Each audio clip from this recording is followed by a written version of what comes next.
नमस्कार, मैं हूं आशीष त्रिपाठी आपके साथ। आप देख रहे हैं दोपहर दमदार और शुरुआत इस वक्त की बड़ी खबर से। इंदौर में कांग्रेस प्रत्याशी अक्षय कांति बम पर बड़ा आरोप लगा है। दरअसल बीजेपी नेताओं ने अक्षय बम पर आरोप लगाया है गंभीर, और अक्षय के कॉलेज में छात्रवृत्ति घोटाले का आरोप उन पर लगाया गया। दरअसल मृत महिला को अभी तक कॉलेज का प्रोफेसर बताया जा रहा है। नौकरी छोड़ चुके लोगों को कॉलेज में प्रोफेसर बताया गया है। नेक ए की A+ रैंकिंग के लिए फर्जी प्रोफेसर्स दिखाने का आरोप है। दरअसल मान्यता हासिल करने के लिए भी फर्जीवाड़ा करने का आरोप लगा है। बीजेपी नेताओं ने पुलिस से इसके संबंध में पुलिस से शिकायत की है, और अक्षय कांति बम के कॉलेज में गड़बड़ी की बात कही जा रही है। डाटा में उन्होंने मृत फैकल्टी जो कई सालों पहले मृत हो चुकी है, और जिन्होंने कई सालों पहले अपने कार्यभार से पद वो छोड़ दिया, उन्होंने कार्य पद भी छोड़ दिया, उसके बावजूद भी उन्होंने नियमित दिखाया है। एक रश्मि शुक्ला करके है, वो नवंबर 2022 में पहले ही सुसाइड कर चुकी है, उन्हें भी नियमित बताया है।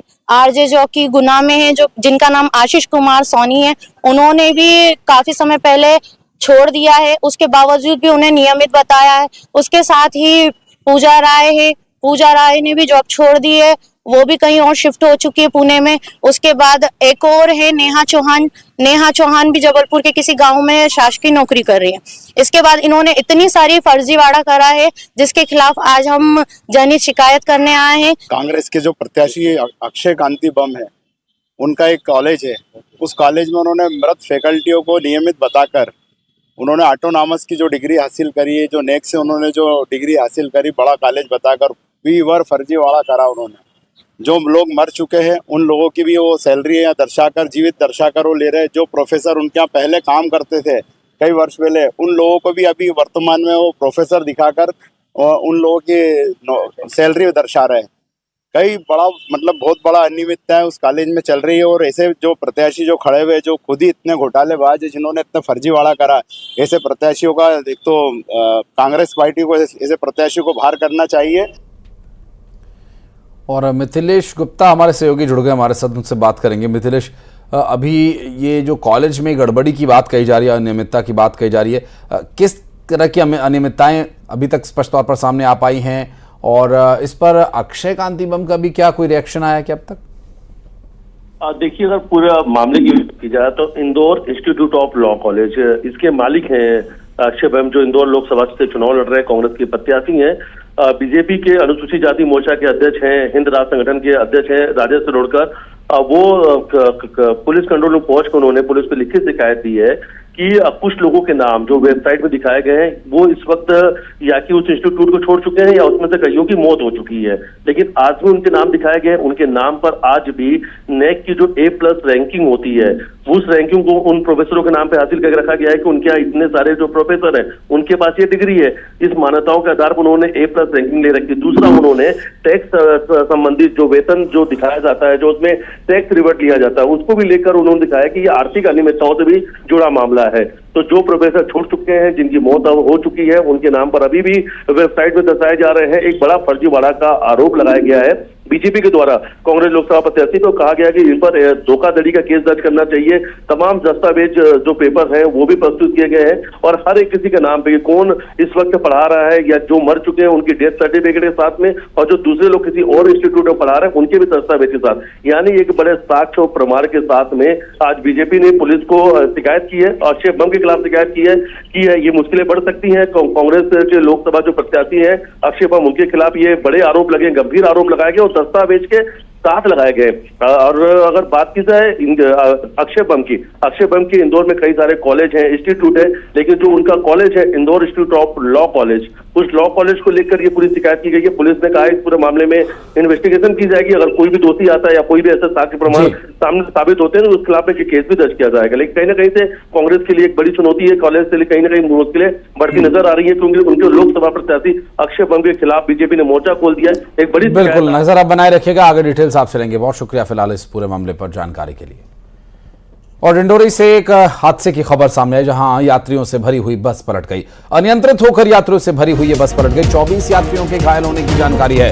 घटनास्थल के लिए एम्बुलेंस और पुलिस बल रवाना कर दिया गया है। दरअसल नेवसा गांव से डिंडोरी जा रही थी ये बस। कोतवाली के मूसर घाट की ये पूरी घटना बताई जा रही है।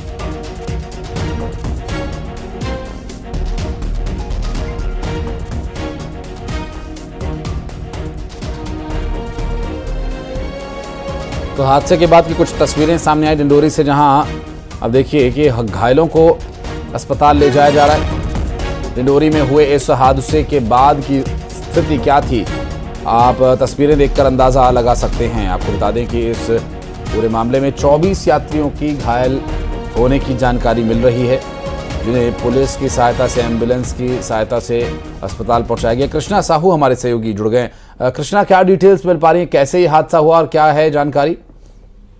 जी आशीष, बताना चाहूंगा जो प्रारंभिक रूप से जो जानकारी सामने निकल कर आ रही है कि यह बस अनियंत्रित हो गई थी, जिसके बाद टर्न पर अचानक से गाड़ी की तेज गति थी और अचानक से जो टर्न आया उसमें गाड़ी जो चालक है उसने कंट्रोल नहीं कर पाया, जिसके बाद जो बस है वह पलट गई और पलटते हुए जाकर एक खाई में गिर गई, जहां पर यह हादसा हुआ। उसमें करीब 20 से 25 लोगों के घायल होने की खबर है आशीष। बिल्कुल, और ये जो घायल हैं कहाँ के रहने वाले हैं, क्या इसके बारे में डिटेल्स आगे आपसे लेंगे। बहुत शुक्रिया फिलहाल आपका इस पूरे मामले पर जानकारी के लिए। और बस्तर में पीएम मोदी की रैली में शामिल होने के लिए सीएम विष्णुदेव साय जगदलपुर रवाना हो गए हैं। सीएम साय के साथ उनके कैबिनेट के सभी सहयोगी मौजूद हैं और इस मौके पर मुख्यमंत्री ने कहा कि पीएम मोदी का दौरा सफल और प्रभावी होगा।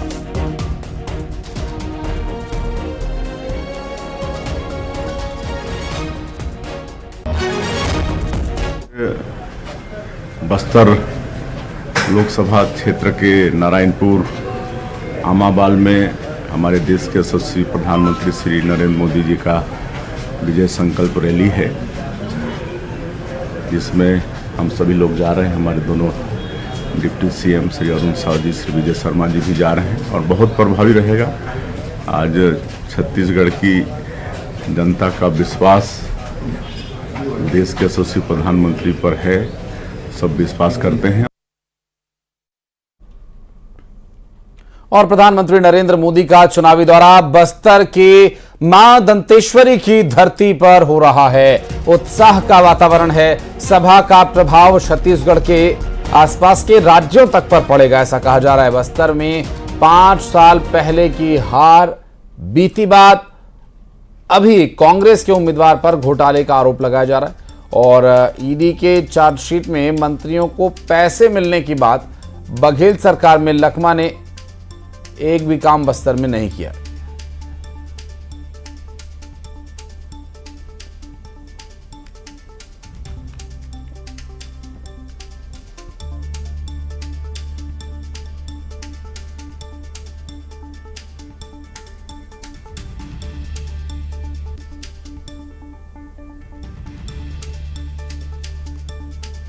और इस पूरे मामले पर न्यूज एडिटर अभिषेक शुक्ल ने अजय चंद्राकर से बातचीत की। क्या कुछ उन्होंने कहा, ये सुनवाते हैं आपको।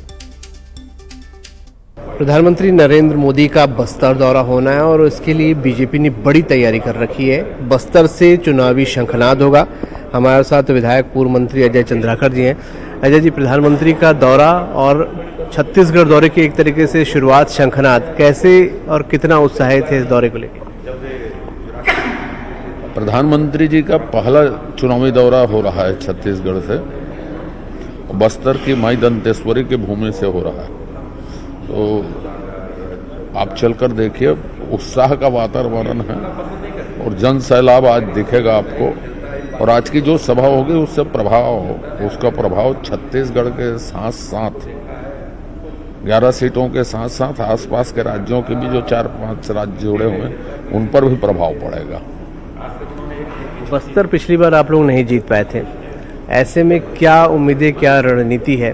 और वो भी तब जब कांग्रेस अपने पुराने चेहरों को, दिग्गज चेहरों को उतार चुकी मैदान। बस्तर में 5 साल पहले हारे थे, बात किंचित रूप से सत्य है, लेकिन अभी जो उम्मीदवार आया है वो तो महागुरु आए हैं अभी तो उनसे 2100 करोड़ रुपए 1 साल का हिसाब लेना है, मैंने पता लगा है। 4 साल का हिसाब लेना अभी बाकी है। ईडी के चार्जशीट में है 50-50 लाख रुपये मंत्री और सचिव को मिलते थे करके। तो ऐसे लोग बस्तर का क्या कल्याण करेंगे? 5 साल भूपेश रिजम में एक भी काम बस्तर के लिए किया हो उनने प्रभावशाली मंत्री रहते हुए, तो वो बता दें। पूर्व मंत्री अजय चंद्राकर थे बस्तर में। उनका कहना है कि पीएम मोदी की जो रैली है वो न सिर्फ बस्तर बल्कि आसपास के प्रदेशों में भी इसका खासा असर होगा और सभी सीटों पर जीत का दावा ये भी कर रहे हैं। कैमरामैन मनीष के साथ अभिषेक शुक्ल, न्यूज़ 18 छत्तीसगढ़, जगदलपुर। और न्यूज़ 18 मध्य प्रदेश छत्तीसगढ़ के दर्शकों के लिए एक शानदार मौका। देश प्रदेश और दुनिया की खबरें देने के साथ ही आप देखने के साथ ही जीत सकते हैं शानदार इनाम। और इसके लिए बस आपको देखते रहना है न्यूज़ 18 मध्य प्रदेश छत्तीसगढ़ पहचान कौन कॉन्टेस्ट, जिसमें आसान सवाल का जवाब देकर आप जीत सकते हैं एक से बढ़कर एक उपहार। सुबह 7 से 9, दोपहर 12 से 2 और शाम 7 से 9 बजे का वक्त आप दर्शकों के लिए होगा बेहद खास, जब न्यूज़ 18 मध्य प्रदेश छत्तीसगढ़ पर खबर भी मिलेगी और इनाम भी एक साथ। न्यूज़ 18 पहचान कौन कॉन्टेस्ट में हिस्सा लीजिए और इन समयों पर दिखाई जा रही खबरों के बीच पूछे गए आसान से सवालों का जवाब दीजिए। सही जवाब जिताएगा शानदार इनाम। रजिस्टर करने के लिए QR कोड स्कैन करें या इस नंबर पर मिस कॉल दें। खबर देखिए, इनाम जीतिए, सिर्फ न्यूज़ 18 मध्य प्रदेश छत्तीसगढ़।